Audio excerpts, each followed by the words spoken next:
Oh, I'm sorry. Hi, guys. So this is a video for welcome to the Mr. Cut. Um, today's video is going to be about about prayer. And it's a very, I guess I would say, an unusual topic because a lot of people they know how to pray. You know, it's not a it's not something that we really talk about because we just assume everybody knows how to pray. You know, you fall down on your knees and you say what you have to say, and you let divinity take it from there. But me and my godmother, and I'm going to be doing a video about my godmother today. We were talking last night, and we were talking about prayer and praying with conviction. And, you know, I think that's just sort of a thing that a lot of people do naturally, too. You know, they pray with an understanding or a knowing that by them saying this prayer, whatever divinity they're praying to is already fixing the situation for them. But I remember prayer didn't used to be so easy, and maybe that was just, you know, and that might just be something that's exclusively to me, but it might also be something that's happened to you.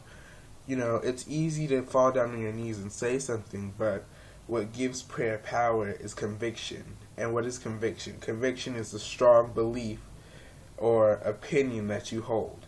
And so when you're praying with conviction, you're praying with the belief that you already know that the situation is going to be fixed, it's going to be remedied, it's going to be healed. And so when you pray with conviction, you're actively participating in a blessing, in a miracle. And active participation is a big part of prayer. You know, and there are different parts of active participation. You know, in Catholicism, it might be lighting a candle and saying the prayer, and that is active participation. And some people do that with strong conviction. They do it. I had a friend, and she would light a candle every time she got her paycheck. No matter what job she worked, no matter how many jobs she worked, she'd light a candle every time she got a paycheck from one of her jobs to a saint. And she did it with conviction, and that's why she always had money flowing in. She did it with conviction. She didn't hesitate to do it. She doesn't hesitate to do it, you know. Conviction makes everything. You know, equanimity makes everything. And those are two ideas that aren't really related to each other, but yes.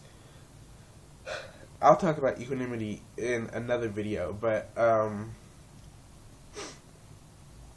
conviction is a key word when you're talking about prayer. You need to be solid in that faith or belief that a prayer is going to fix something.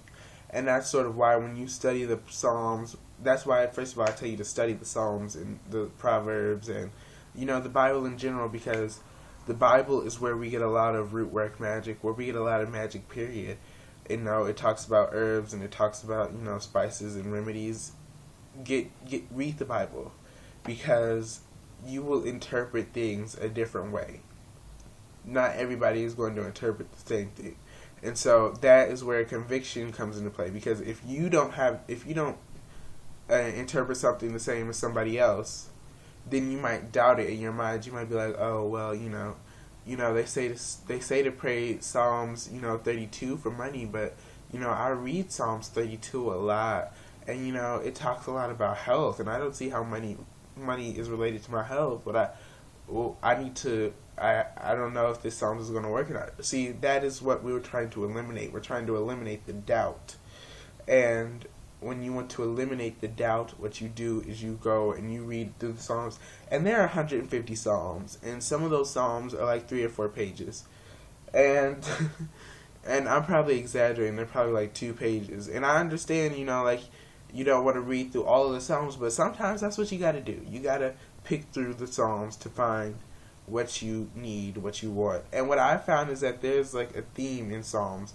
And if you study, I'm not going to tell you what the theme is, but if you study the Psalms yourself, you will find the theme as well.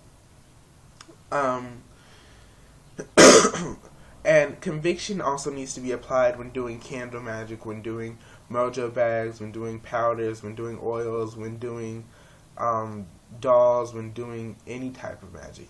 Gardening magic, or creation magic, as I like to call it. And what is creation magic? It's sort of, like crafting. When you like make something, like I'm currently working on making a dress for a friend, and I'm sewing magic into that dress. That is creation magic. You actually take the form of the creator, and your spell is a physical thing. So, you need to have conviction when you're doing this, and, you need to have conviction when you're doing any of these things. When you're doing a mojo bag, what you need to have conviction is that the stuff that you're putting in this mojo bag is going to attract your money. What you need to have conviction on is that when you light a candle, a tripa rosa, a road opener, a reversible candle, a shut your mouth, any of those, when you light a candle, period, for whether it's a saint, whether it's a figure candle, whether it's, a 7-day botanica candle that you use for a specific purpose, whether it's just a white candle, you need to have conviction and belief, conviction that it's going to work. You need to have belief, a strong belief that it's going to work. There can't be a question of doubt in your mind, because, the Bible says a mustard seed of faith can move a mountain. But if a mustard seed of faith can move a mountain, imagine if your mind is filled with faith and you have a mustard seed of doubt. That mustard seed of doubt is going to keep you from getting what you've been praying for so long, what you've been working for so long. That little itty bitty piece of doubt, that doubt that is not even big enough that you would notice it if you looked straight down at it. That amount of doubt is what is going to hinder your magical workings. And it's a part of human nature to be doubtful sometimes, and that's when we should pray on it, pray on something, pray with great, belief, pray with great strength, pray with great heart and vigor, and, try, I have read through many Psalms, and I found verses as well as full out Psalms that are to keep faith and to help support faith. So, read Psalms, read Bible verses. They give faith. They do. They really do.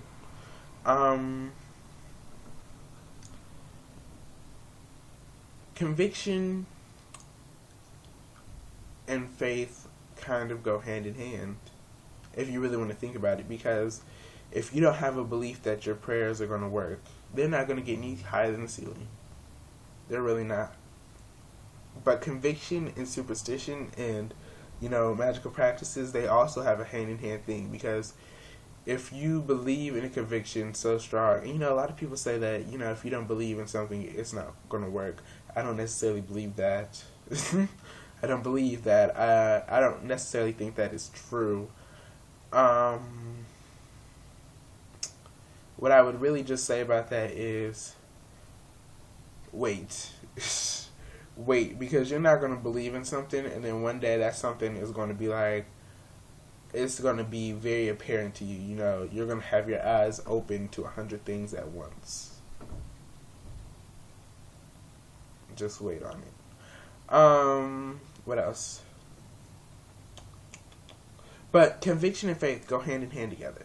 They're very, conviction and prayer and conviction and superstition, those are four things that go together very well. Conviction and superstition, if you believe in a superstition, if you have a strong belief in a superstition, it's just like a prayer. It turns out to be true every time. And the more and more you believe that superstition and you practice that superstition, it becomes more of a truth. Like, if you happen to walk under a ladder every day for your entire life and you believe that that's bad luck, or you're just going to be surrounded by bad luck. You know, if you have a black cat cross your path every day of the year, and you believe that to be, you know, good luck, you know, from the European culture, but bad luck in the American culture, you know, you're going to have good or bad luck for the rest of your life. So, conviction, it also does affect the energy around us, you know, in a major way, not just speaking like from, you know, like attracts like, you know, if you've ever read the, if you've ever watched The Secret, or you've read any of the Secret books, and The Secret is all about the law of attraction. You know, the universe doesn't understand I want, or the universe doesn't understand I want or I do not want.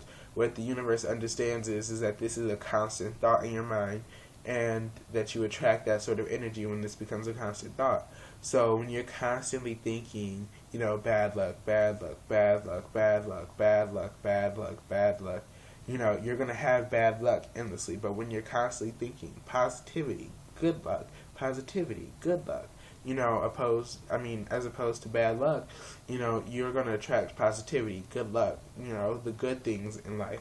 And that's also another thing, you know, what's good for some people may not be good for you. So you should just focus on what is positive for you. And you may think you know what's positive, but what I've come to learn is nobody truly knows what is positive for themselves. I've been very long-winded. So to sum this up in a nutshell, to put this all in a nutshell, conviction in prayer is very important. Conviction in prayer is very important, and you need to believe in your prayer before it even comes out of your mouth. And you know, and sometimes, and here's the thing, when you have conviction in prayer, you'll know what to pray before you even know what the situation is. You know, I mean, there'll be a trigger word, and then you'll be like, I'll pray about it. Prayer with conviction is extremely important.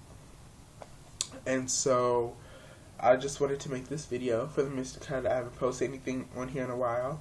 I will be posting more videos up on this channel, guys.